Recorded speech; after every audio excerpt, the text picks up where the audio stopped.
Section 4.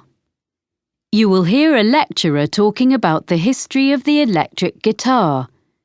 First, you have some time to look at questions 31 to 40. Pause the recording for 1 minute.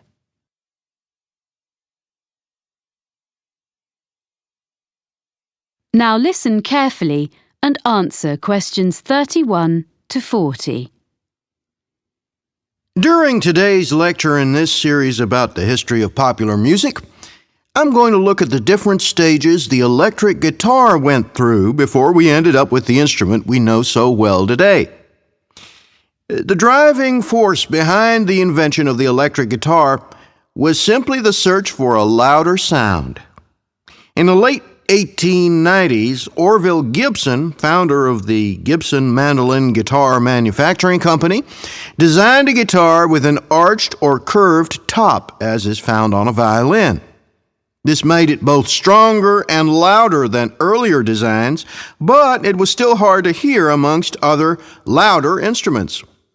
During the 1920s, with the beginnings of big band music, commercial radio, and the rise of the recording industry, the need to increase the volume of the guitar became even more important. Around 1925, John Doppiera came up with a solution. He designed a guitar known as the National Guitar with a metal body which had metal resonating cones built into the top. It produced a brash tone, which became popular with guitarists who played blues, but was unsuitable for many other types of music. Another way of increasing the volume was thought of in the 1930s. The C.F. Martin Company became known for its Dreadnought, a large, flat-top acoustic guitar that used steel strings instead of the traditional gut ones. It was widely imitated by other makers. These mechanical fixes helped, but only up to a point. So, guitarists began to look at the possibilities offered by the new field of electronic amplification. What guitar players needed was a way to separate the guitar's sound and boost it in isolation from the rest of a band or the surroundings. Guitar makers and players began experimenting with electrical pickups, which are the main means of amplification used today. The first successful one was invented in 1931 by George Beecham. He introduced to the market a guitar known as the frying pan, because the playing area consisted of a small round disc. The guitar was hollow and was made of aluminum and steel. He amplified the sound by using a pair of horseshoe-shaped magnets. It was the first commercially successful electric guitar. So by the mid-1930s, an entirely new kind of sound was born. Yet along with its benefits, the new technology brought problems. The traditional hollow body of a guitar caused distortion and feedback when combined with electromagnetic pickups. Musicians and manufacturers realized that a new kind of guitar should be designed from scratch with amplification in mind. In 1935, Adolf Rickenbacker produced a guitar which took his name, the Rickenbacker Electro Spanish. It was the first guitar produced in plastic, which, because of its weight, vibrated less readily than wood. It eliminated the problems of earlier versions, which were plagued by acoustic feedback. The Electro Spanish had its own problems, however, because it was very heavy, smaller than other guitars of the period, and was quite awkward to play. Developments continued, and in 1941, Les Paul made a guitar which he called the Log, and true to its name, it was totally solid. All previous guitars had been hollow or partly hollow. It looked slightly strange, but the next step had been made towards the modern electric guitar.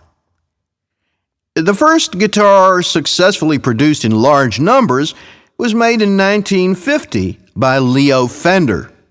His Spanish-style electric guitar, known as a Fender Broadcaster, had a bolt-on neck and was initially criticized by competitors as being very simple and lacking in craftsmanship.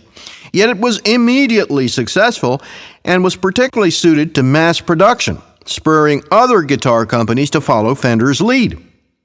In 1951, Leo Fender revolutionized the music world yet again when he produced an electric bass guitar. This was the first commercially successful bass model to be played like a guitar. It was easier for players to hit an exact note. That's why it was called the Precision. Although there had already been electric stand-up basses, this was much more portable. It is now standard in the lineup of any rock band, and some historians suggest that entire genres of music, such as reggae and funk, could not exist without it. In 1952, the Gibson Company became Fender's first major competitor when Ted McCarty created the Gibson Les Paul guitar. It was distinctive because it was colored gold. The reason for this was to disguise the fact that it was made from two different kinds of wood. In 1954, Leo Fender responded to this successful instrument by introducing the Fender Stratocaster. It is easily identified by its double cutaway design and 3 pickups. This model may be the most influential electric guitar ever produced. The modern guitar as we know it was here to stay. That is the end of section 4. You now have half a minute to check your answers. Pause the recording for 30 seconds.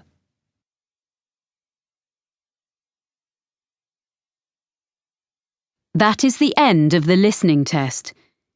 In the IELTS test, you would now have 10 minutes to transfer your answers to the listening answer sheet.